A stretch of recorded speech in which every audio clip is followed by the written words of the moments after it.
recibir al doctor José Gandarilla. El doctor José Guadalupe Gandarilla Salgado es doctor en filosofía política por la UAM Iztapalapa, investigador titular C definitivo del Centro de Investigaciones Interdisciplinarias en Ciencias y Humanidades, miembro del Sistema Nacional de Investigadores Nivel 2, ha sido profesor de las facultades de Economía, Ciencias Políticas y Sociales y Filosofía y Letras de la UNAM y profesor invitado en otras universidades del extranjero. Su obra, Asedios a la totalidad, poder y política en la modernidad desde un encare decolonial, del año 2012, obtuvo mención honorífica en la octava edición del Premio Libertador del Pensamiento Crítico 2012 y obtuvo el Premio Franz Fanon 2015 al trabajo destacado en pensamiento caribeño, de la Asociación Filosófica del Caribe.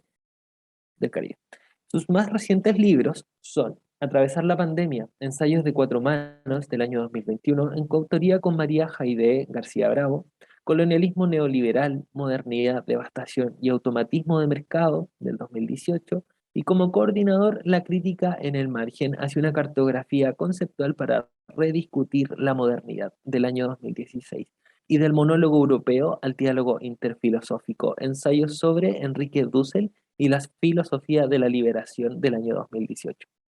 Fundó y dirigió De Raíz Diversa, revista especializada en estudios latinoamericanos, y actualmente dirige Memoria, revista de crítica militante. Acaba de obtener el primer lugar en el concurso internacional de ensayos Aníbal Quijano Obregón de la Asociación Latinoamericana de Sociología, ALAS.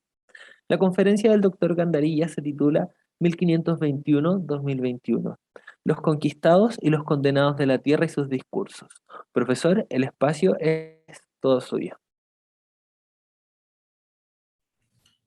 Muchas gracias por la invitación, en particular a los colegas del CELEI, y también quisiera felicitar a quienes les fueron conferidos los títulos honorarios por esta institución, y saludar también a los colegas y las colegas que me han precedido en el habla. Mi intervención la voy a situar justamente desde un cierto lugar académico de enunciación, pero que es también un lugar político de producción de discurso. Me refiero a la tradición de los llamados estudios latinoamericanos, que en el caso de México tienen una larga tradición, y desde ella establezco yo una relación con lo que desde un cierto enfoque ha sido aquí caracterizado como el enfoque o el giro decolonial, pero considero que ha sido también referido en una condición más unitaria que lo que en rigor le constituye, que es un espacio heterodoxo de reflexión, no homogéneo, sino de una participación colectiva de autores y autoras que plantean una cierta relación también con la tradición del pensamiento social latinoamericano, y no exclusivamente una especie de llegada de una producción académica de los espacios universitarios de la academia estadounidense o norteamericana hacia o con efectos hacia el sur del mundo, en este caso hacia ciertos espacios universitarios en América Latina. Mi reflexión entonces se conecta también con un cierto énfasis que me parece que ha sido el que ha predominado en las intervenciones anteriores, relacionado con un cierto espacio de enunciación que yo lo ubico en la tradición de los llamados estudios subalternos y las directrices que desde ahí se abrieron en algunos casos, y estos mismos estudios dentro de algunos de sus exponentes lo evalúan críticamente a la llamada tradición de la teoría postcolonial. Mi intervención es una intervención más bien dialogal. He eludido intencionalmente la presentación de una lectura de texto, y quisiera más bien establecerla en términos de una formulación dialogal fraterna y horizontal con los colegas que me han precedido. Señalo esto porque el título que yo elegí, que combina tanto una noción de periodo histórico largo como una formulación en la cual aparecen, digamos, dos conceptos, como el de colonizados y el de condenados de la tierra, intencionalmente busca establecer también esta especie de vinculación entre dos formulaciones, de las cuales en algunos trabajos me he ocupado, las formulaciones de Aníbal Quijano, justamente en un libro que lleva por título Los colonizados, que compiló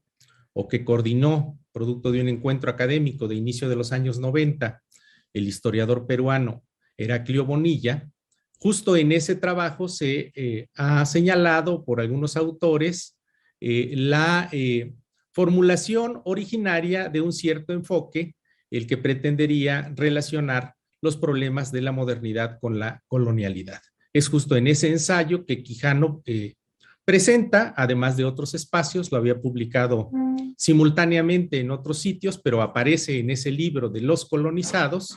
y el otro, evidentemente, hace referencia al título de la obra clásica de Fanon, de la que ya se ocupó el colega Miguel Mellino. Los condenados de la tierra, aunque también habría que establecer el espacio dialogal de esa obra con la otra obra fundamental de Fanon de los años 50, Piel Negra, Máscaras Blancas. Señalo esto porque el tema que voy a proponer a discusión justamente se inscribe ya dentro de una situación en la cual en el medio, específicamente en el medio académico mexicano y en cierto modo latinoamericano, se propuso en una especie de situación de alerta por algunos colegas a través de una formulación que fue presentada en la prensa, en un diario de circulación amplia acá, alertando de lo que se dio en llamar la moda postcolonial. Esa formulación actualmente encuentra otros espacios también de señalamiento hacia una alerta que creo quedó más claramente formulada en un libro recientemente publicado en el espacio académico de Claxo, que es el texto que lleva por título hacia una crítica o crítica de la razón neocolonial, lo cual establece, me parece, una abrupta equivalencia entre esas perspectivas llamadas decoloniales o del giro decolonial como una especie de ofensiva en el terreno del pensamiento propiamente neocolonial. Hay otros trabajos de menor alcance, creo yo, que se inscriben justamente en esto, en una especie de situación de espejo. Si en aquel pequeño texto periodístico un colega querido decía esto de la moda postcolonial, ahora se está construyendo una especie de moda antidecolonial. Y considero yo que justamente en la intención de producir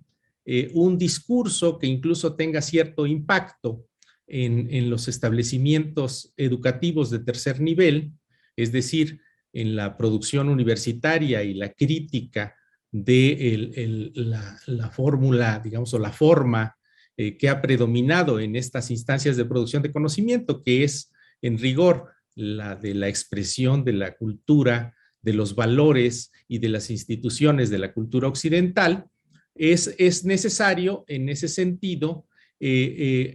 hacer una apropiación de todas estas formulaciones en un sentido más plural. Creo que este seminario que aspira a un diálogo sur-sur se inscribe también en este posicionamiento de una formulación de carácter más plural. Y esto es interesante porque eso nos remite a tradiciones que tienen una genealogía un poco más amplia que la que regularmente se ha dado. Es decir, esta formulación de los llamados estudios o giro decolonial, o incluso el alcance que en cierto modo hubo de los estudios subalternos en el grupo de estudios subalternos desde Latinoamérica, o el Grupo Latinoamericano de Estudios Subalternos, refleja una inscripción en un diálogo que es precedente. El diálogo sur-sur en los hechos, Claxo lo ha impulsado mucho. El diálogo sur-sur, como resultado de las discusiones críticas de la noción de desarrollo en las teorías críticas de la dependencia en su momento, que eran como la expresión, digamos, que cerraba ese periodo histórico al que se ha referido Mellino, en el sentido del periodo del 45 hasta mediados de los años 70 o fines de los años 70, las teorías críticas de la dependencia, las formulaciones sobre la teoría de la acumulación mundial en Samir Amin, o las proposiciones que en términos de la relación con el grupo de los países no alineados, incluso con la Yugoslavia de Tito, es decir, la relación tricontinental de pensamiento, hacían expresión ya de esta intención de un diálogo sur-sur, que me parece una proposición muy fundamentada e importante, en la cual es necesario reconocer esas otras tradiciones, en la cual inscribo también justamente esta posición desde un cierto latinoamericanismo formulado en las tradiciones de nuestro pensamiento social, filosófico y humanístico, más que en la importación de un latinoamericanismo producido, o que aparentemente fue producido y se visualiza desde las formulaciones de académicos latinos o colegas latinos inscritos en las universidades estadounidenses en su momento. En ese sentido, me parece importante revelar el aspecto plural de estas formulaciones, que en ocasiones se tienden más bien a polarizar o a bifurcar en extremos de manera muy escasamente vista como articulados, y más bien se revela como más productiva la posibilidad, como dice Boaventura de Sousa Santos, de establecer criterios de traducción y de comunicación. En nuestro proyecto, desde el Centro de Investigaciones Interdisciplinarias de discusión de estos temas, hemos intentado establecer esos lazos de comunicación.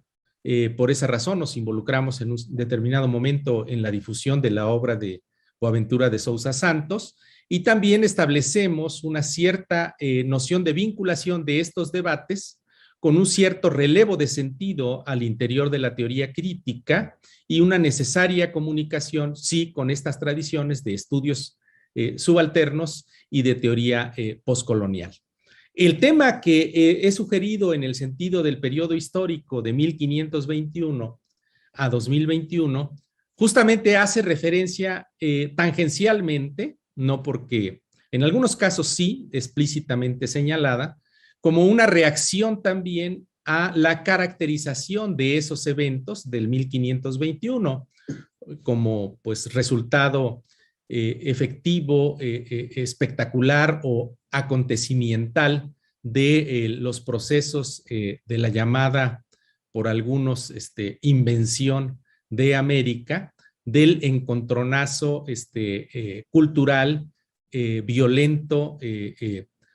de conquista y de colonización desde 1492 hasta la caída de México Tenochtitlan en los procesos entre 1519 y 1521. Digo esto, tangencialmente se relaciona con estas, pues con esta reacción hacia las formulaciones llamadas decoloniales, porque justamente lo que ahí se propone es una especie de revisionismo histórico, una especie de relectura de ese proceso, en una intención que me parece válida, que es la de la recuperación de agencia de ciertos actores, pero que puede tener por efecto un aminoramiento de los efectos del proceso de colonialismo externo. Y a eso es a lo que yo quisiera advertir en estas recientes discusiones. Hay en México una verdadera explosión de obras, evidentemente, algunas por motivos exclusivamente editoriales, que han significado la reedición de trabajos pues en la academia de fuera o del norte reconocidos como clásicos, pero que han sido sometidos acá a una crítica, me parece muy válida y severa, en donde ciertos lords u otros historiadores, pues que cuyos presentadores o prologuistas están claramente relacionados con la intelectualidad o, como decimos algunos, telectualidad o comentócratas neoliberales,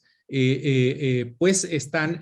reeditando ese discurso de lectura que ha sido tradicional sobre los eventos de la llamada conquista de América. Acompañan también a esas reediciones, más por motivos editoriales, señalo, otra serie de trabajos,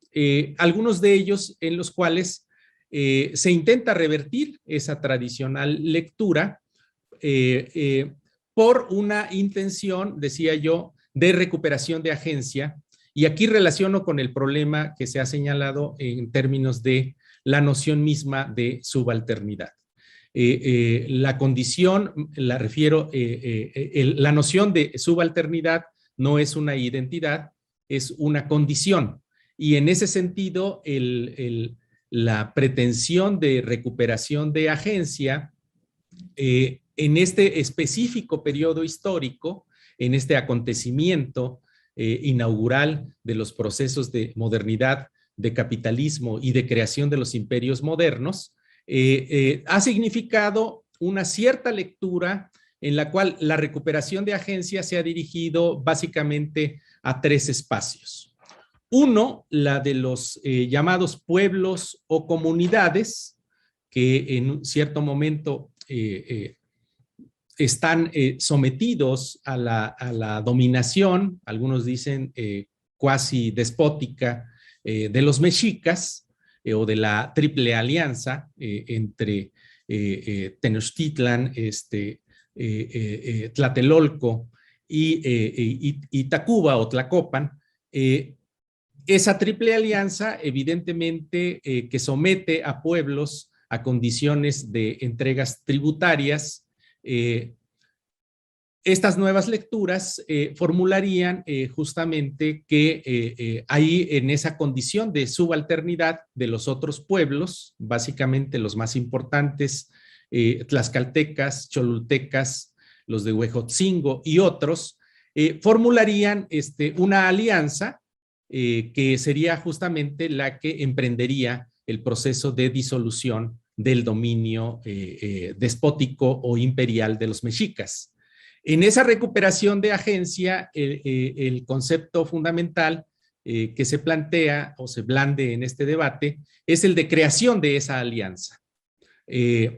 La creación de esa alianza, sin embargo, no atiende a una pregunta que es básica en esa formulación, que sería ¿quién capitaliza el resultado de esa alianza? En primer lugar, y en segundo lugar, la necesaria conexión de la situación de conquista con la creación del régimen o el esquema o la conformación del periodo histórico colonial. Es decir, si el proceso de conquista tiene sentido, lo es en la medida en la que establece la apertura de un nuevo periodo histórico de colonización. El periodo, pues, de la dominación, en su caso virreinal, y de un periodo que se extendió por mucho tiempo de colonia sobre nuestras tierras, sobre los dominios comunitarios de esas tierras. La segunda dimensión de recuperación de agencia, evidentemente, tiene que ver con la recuperación de agencia de las mujeres. En específico, estos debates subrayan dos figuras. Una, evidentemente, que ya ha sido recuperada desde hace mucho tiempo, no lo es justamente en este debate, o no lo es exclusivamente de este debate, la figura de Malintzin, o doña Marina, como poseedora de la lengua y del el espacio de traducción y de comunicación, pero también se ha señalado la condición de en las alianzas políticas la conformación de alianzas a través de, digámoslo así, la entrega o el intercambio de ciertas mujeres, hijas o pertenecientes a las familias de las noblezas de ese momento, que han sido recuperables en estos debates en la medida en que a través de la crianza de los hijos de los colonizadores o de la transmisión de la cultura de esos pueblos, remitirían a un espacio, digámoslo así, de enunciación en donde el conquistador, digámoslo así, también sufriría el embate o el proceso de conquista a través de estos sectores de agencia o de estas actoras o espacios, digámoslo así, de resistencia. En tercer lugar, evidentemente, la pregunta que yo aquí quiero señalar es justamente una cierta dimensión en la cual en la lectura clásica que ha habido en la tradición del pensamiento social latinoamericano, en nuestro caso, en nuestra tradición o situados desde nuestra tradición, una manera de acometer el problema del señalamiento de la subalternidad ha sido a través, evidentemente, del concepto de colonialismo interno. Un concepto que, como ustedes saben, desde los años 60 fue formulado por este par de intelectuales, entre maestro y discípulo, Pablo González Casanova y Rodolfo Stavenhagen. Pero desde la formulación de estos autores, el concepto de colonialismo interno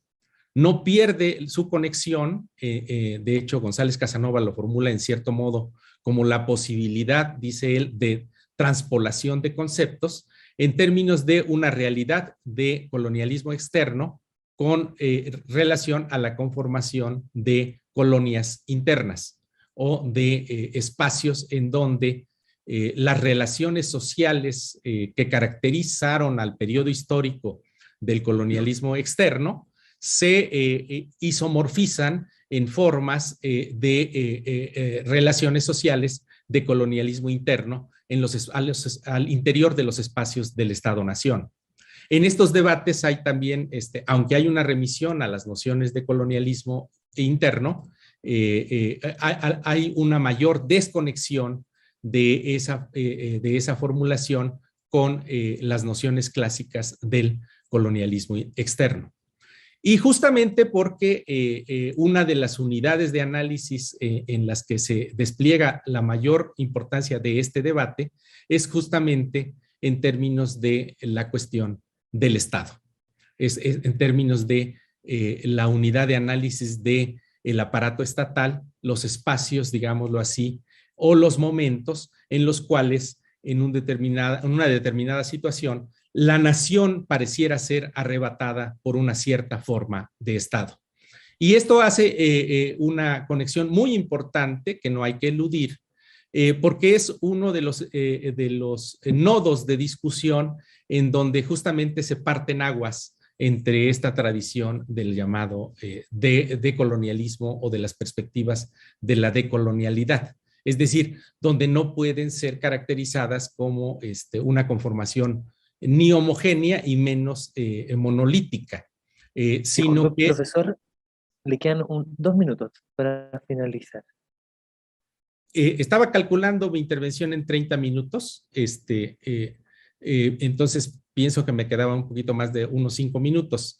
para concluir. Sé que vamos con retraso, pero no es solamente responsabilidad de los que hablamos al último. Entonces, esa formulación de la cuestión del Estado es una formulación muy importante porque es donde se divide aguas dentro de las perspectivas llamadas decoloniales.